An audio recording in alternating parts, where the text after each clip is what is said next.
La soustraction est le fait de dire le Parti québécois, son programme, c'est de le faire au détriment des immigrants. Ça, c'est de la soustraction.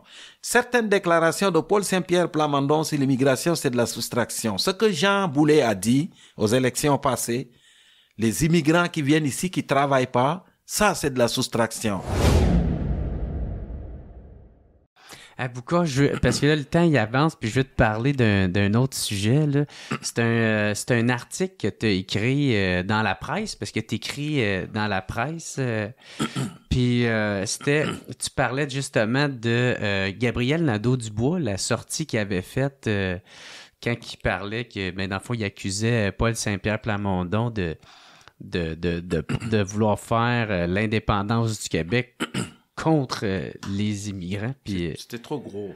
Ouais. T'as voulu faire une sortie pour dénoncer ça? C'est trop gros. Moi, je pense que le sujet de l'immigration, c'est un sujet qui est trop touché pour l'aborder de cette façon-là. Mm-hmm. C'est du clientélisme politique. Tu disais que c'était Et c'est pas juste Gabriel Nadeau-Dubois qui le fait. Non, Paul Saint-Pierre Plamondon aussi le fait.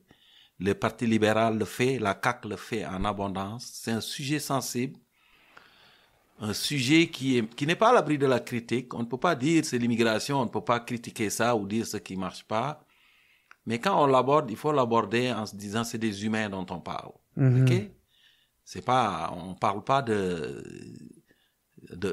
café, là, c'est, ou on parle d'humains qui ont des rêves, on parle d'humains qui ont des familles, qui ont une histoire, qui ont des problèmes, et donc, quand on aborde ce sujet, il faut l'aborder avec tact, avec délicatesse, OK? Mm-hmm. Et moi, c'est ce que je voulais dire à Gabriel Nadeau-Dubois, parce que c'est quelqu'un que j'aime beaucoup, Gabriel. C'est un individu brillant. Moi, j'ai été quelqu'un qui a été séduit par Gabriel Nadeau-Dubois quand j'ai vu sa poigne qu'il avait pris. Au printemps 2012? Oui, au printemps 2012 et même après. Parce qu'il faut le dire, c'est quelqu'un de brillant puis j'ai dit non, tu veux pas rentrer dans ce clientélisme politique. Parce que tu sais, tu sortiras pas gagnant de ça. Tu sortiras pas gagnant de ça, puis non seulement tu sortiras pas gagnant de ça, mais tu crées des déchirures. C'est des déchirures parce que de dire aux gens parce que ce qu'il disait sur le Parti québécois, il dirait la même chose sur la CAQ. Mais si tu prends la CAQ et le Parti québécois, ça fait combien de pourcentage des gens du Québec? Et quand tu dis aux gens que c'est ça, leur mission, tous ceux qui votent pour ces partis-là, ils vont dire, dans le fond, nous, ce que tu dis, nous aussi, tu nous classes tu nous mets dans le même panier. Mm-hmm. C'est ce que tu nous dis. Et moi, je voulais lui soulever ce drapeau-là. C'était fait avec tact. C'était pas méchant, mon texte. Je lui ai dit juste, va par là, Gabriel. C'était ça le titre. Ouais, vas-tu vraiment aller là? Ouais, c'est ça. Vas-tu vraiment aller là? Puis je pense qu'il l'a saisi. Mm-hmm. Je pense qu'il l'a saisi parce que ce que j'essaie de lui dire, c'est que tu vois, M. Couillard est rentré a été longtemps dans cette logique-là, puis il a abusé de ça beaucoup, beaucoup, puis tu vois ce que ça a donné à M. Couillard et aux libéraux. Ça a été horrible pour eux autres. Ils ont été rayés du reste du Québec. Puis moi, j'ai dit à Gabriel, va pas là. C'est trop clientéliste. C'est trop. Puis le clientélisme politique, il faut faire attention. Ça peut te rapporter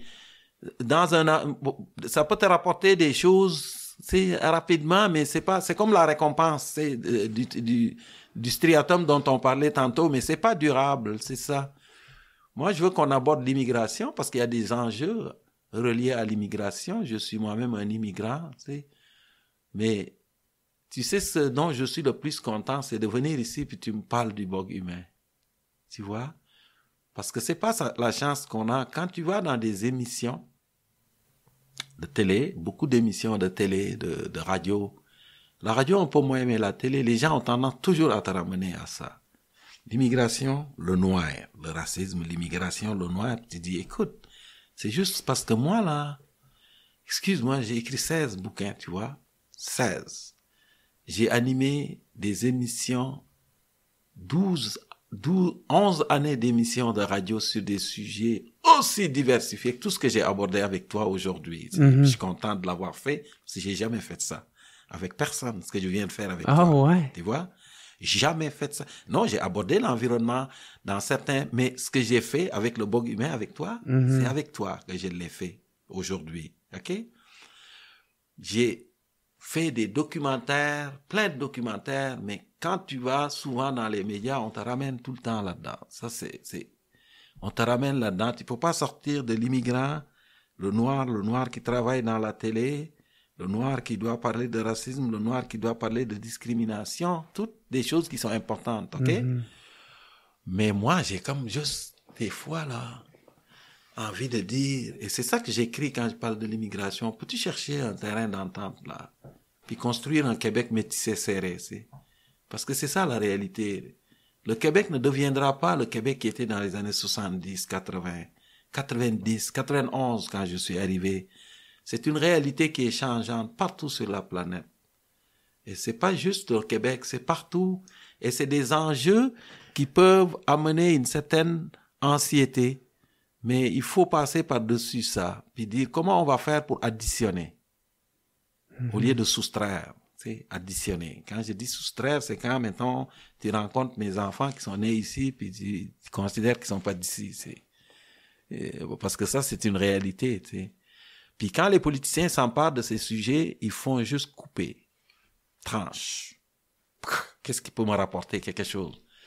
Puis moi, j'ai été éduqué par un grand-père qui disait, pour régler une dispute, Boucar, il est préférable de choisir une aiguille qui coud plutôt qu'un couteau qui tranche. OK? L'aiguille rapièce, la courte pointe culturelle du Québec aujourd'hui, pour qu'on forme quelque chose qui se tient. Le couteau, il tranche. Le couteau, c'est tout le temps, on prend l'immigration, il y a les Québécois de souche versus ceux qui viennent, les francophones versus le reste, mais on peut-tu trouver des chemins de passage pour additionner? Parce que la seule façon de survivre au Québec comme nation francophone aujourd'hui, à long terme, c'est d'additionner. C'est pas en faisant des soustractions, là, en disant nous versus les autres, faut additionner. Moi, j'ai été additionné. Ouais. Tu vois, Ben, je parle ça, beaucoup de l'identité des gens d'ici. Je considère que, je suis un Sénégalais, mais j'aime le Québec. Je le porte profondément en moi depuis très longtemps. Ben oui, puis ça se ressent aussi. Oui, ça se ressent. Puis je le sais. Je le porte en moi, je le raconte, je l'ai étudié son histoire. J'ai étudié, je pense, en toute sincérité, avoir étudié l'histoire des gens d'ici, leur évolution politiquement, socialement. Je pense le connaître pas mal. Il me reste beaucoup de choses, mais je le connais. Et donc, quand j'arrive, ce que je dis, c'est, vous savez, il y a possibilité de faire beaucoup de gens qui arrivent ici, ils deviendront pas Boucar Diouf. C'est la réalité. Parce que chaque histoire d'immigration est une histoire individuelle. Je ne suis pas un modèle, je ne suis pas le représentant de l'immigration. Non. Mais il y a moyen d'amener les gens à adhérer à ce qui nous est cher, toute la gang, la culture, la langue, et surtout, la social-démocratie, le modèle québécois de social-démocratie qui n'existe nulle part en Amérique. Il n'y en a pas ailleurs. Même sur la planète, tu regardes, le Québec sont les plus progressistes de toute la planète, à tous les niveaux. Partage de la richesse, le droit des minorités sexuelles, tout. Les Québécois ont été des avant-gardistes là-dedans. Tu sais, l'aide médicale à mourir. Regarde, tout ce qui est progrès, c'est pas pour rien. Regarde les sondages. OK, on est en période électorale, pré-électorale au fédéral. Où est-ce que les conservateurs ont de la difficulté?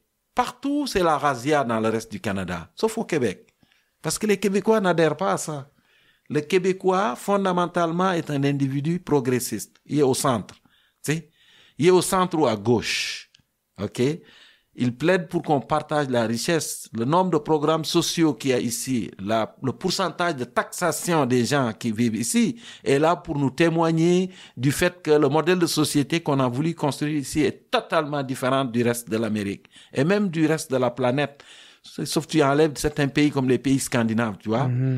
Et ça, si on veut le garder, il faut additionner. Pas la soustraction. La soustraction est le fait de dire le Parti québécois, son programme, c'est de le faire au détriment des immigrants. Ça, c'est de la soustraction. Certaines déclarations de Paul Saint-Pierre Plamondon sur l'immigration, c'est de la soustraction. Ce que Jean Boulet a dit aux élections passées, les immigrants qui viennent ici, qui travaillent pas, ça, c'est de la soustraction. Ce que M. Couillard disait sur les braises de l'intolérance, puis qu'il voulait catégoriser M. Legault comme étant un raciste xénophobe, je suis sorti pour dire non. Non. Tu sais quoi, M. Couillard, ça fait longtemps que tu travailles avec François Legault. Ça fait très longtemps. C'est pas parce que tu brigues un mandat que tu vas dire aujourd'hui que tout ce qu'il fait, c'est vraiment pour détruire les immigrants. Tu comprends? Il y a aucun parti n'est à l'abri de ça, à quelque part. Ce que j'essaie de te dire, c'est que de tous bords, il faudrait qu'on prenne des pincettes et on aille avec de la délicatesse. Et ça ne veut pas dire qu'on ne peut pas parler de l'immigration, là. Je veux dire, c'est pas interdit de parler de l'immigration. Puis si les choses marchent pas, on a le droit de dire ça marche pas. Ça marche pas pour s'ajuster, tu sais. Puis c'est ça, mais il faut le faire avec délicatesse, en sachant que c'est des gens. Parce que ça rebondit très fort chez les gens. Moi, si j'étais arrivé au Québec, là, mon ami, à l'époque des dernières élections, puis j'entendais Jean Boulet ce qu'il disait sur les immigrants, là, où j'entendais le discours sur l'immigration, tout parti confondu, hein, et je le répète encore. Parce que ce que dit là, c'est pas juste Gabriel Nadeau-Dubois, c'est tout le monde. OK? Puis j'entendais le discours autour de l'immigration, là. On va nous louisianiser, c'est gros, là, des mots, là. Moi, si j'étais arrivé au Québec, en cette période-là, puis j'ouvre la télé, puis c'est ça que je vois, pas sûr. Pas sûr que je serais devenu le Boucar qui est devant toi. Tu sais, qui a accepté de laisser le Québec rentrer profondément en lui, c'est. Parce que tu sais. Ouais. Mais est-ce que tu trouves ça légitime qu'on s'inquiète du déclin du français au Québec? Oui. Mais absolument. Mais au-delà du français, c'est de l'identité aussi. Parce que je pense qu'on focalise beaucoup sur le français. Le français, c'est un outil. C'est vrai que c'est au centre de l'identité des Québécois francophones. Mais c'est une partie. Oui. Mais il y a là plus que le français, c'est la culture. Ouais. N'est-ce pas? Mais oui. Parce que parler français ne fait pas de toi quelqu'un qui adhère à la culture québécoise, n'est-ce pas? Regarde ici, il y a beaucoup d'enfants de la loi 101 qui n'ont aucun contact avec la culture québécoise.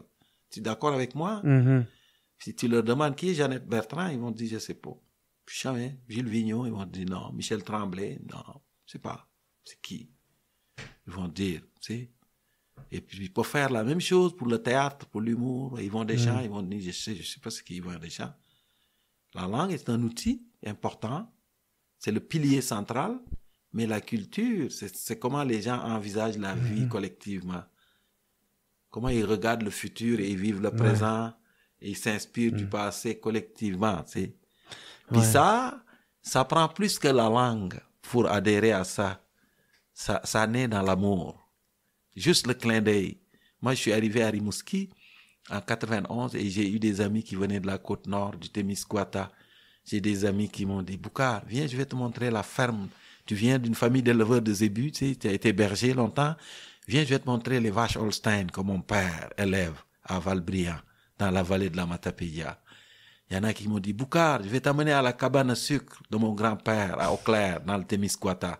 Viens, on va camper sur les bords de la rivière Moisis, à Côte-Nord, Boucar. Ah, c'est le lien qu'il y avait déjà. Oui, et les gens, quand je te dis le catalyseur était là, j'ai senti les gens m'ont dit, viens, tu connais pas, tu viens dans le party Boucar avec nous, puis tu connais personne. Je reprends quelque chose que m'avait dit une enseignante de la commission scolaire de Montréal. Tu connais personne, viens, on va te présenter les gens qui sont dans le party. Après ça, arrange-toi pour avoir un bon party, Boucar. Et j'ai eu un bon party. J'ai aimé le Québec, moi. Mais ça, c'est l'amour. S'intégrer, épouser la culture, ça naît dans l'amour. Ça s'est fait tout seul. Ouais. Après ça, la personne a dit, ces gens sont tellement fins. C'est que j'ai envie de les connaître. J'ai envie de les frencher, tu sais. Ouais. C'est ce que j'ai fait. J'ai les frenché, j'ai fait des enfants avec eux. Puis, les enfants m'ont enraciné et ma femme m'a enraciné encore plus dans le territoire. Et aujourd'hui, je raconte l'histoire des gens d'ici, même si je viens du Sénégal, je leur parle de l'importance du fleuve Saint-Laurent dans leur vie, dans mon avant-dernier spectacle. Je parle de toutes sortes de choses au Québec. Je l'ai sillonné, le Québec, d'est en ouest, du nord au sud. Puis partout où je vais, je reconnais des gens qui me disent « Hey, Boucar, ma maison, c'est votre maison. » C'est Gilles Vigneault qui disait ça. Ouais. Puis ça n'est pas dans des discours politiques qui tranchent. Ça prend juste un peu d'amour. Mettez un peu d'amour autour de la chose. L'extrait que tu viens de voir est une présentation de procafetière.ca. Procafetière, c'est qui? C'est simple, c'est eux autres les experts en café. une entreprise familiale située à Varennes, au Québec. Ils s'occupent de tout ce qui a rapport avec le café. Que ça soit des machines cafetières, du café, des accessoires ou la réparation de machines, ils s'occupent de tout. Je t'encourage à aller au procafetière.ca. Ils ont une boutique en ligne très simple à opérer qui livre tout partout au Québec en dedans de 24 heures. Pas convaincu? Livraison gratuite à partir de 75 $. Perds plus ton temps puis va-t'en chez Procafetière parce que c'est eux autres les experts.